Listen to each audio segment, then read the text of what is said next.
everyone, it's Marky. Today, let's talk about this Cosco booster seat. I have two kids right now that are in booster seat age, and these have been so perfect.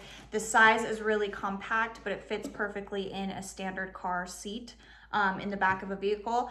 The padding is 100% polyester, and this actually does come off, so you can take the cover off and throw it in the washing machine when it gets dirty and just put it right back on.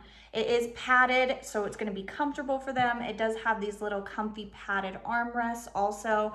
The base of it is this plastic, but it doesn't leave indents or marks in your car seats.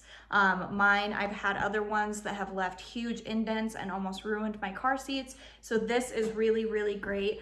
It is just, you use it with a seat belt, so it just gives them that little bit of extra height and then puts the seat belt over them to keep them safe. I think this is great for transitioning out of a normal buckle car seat.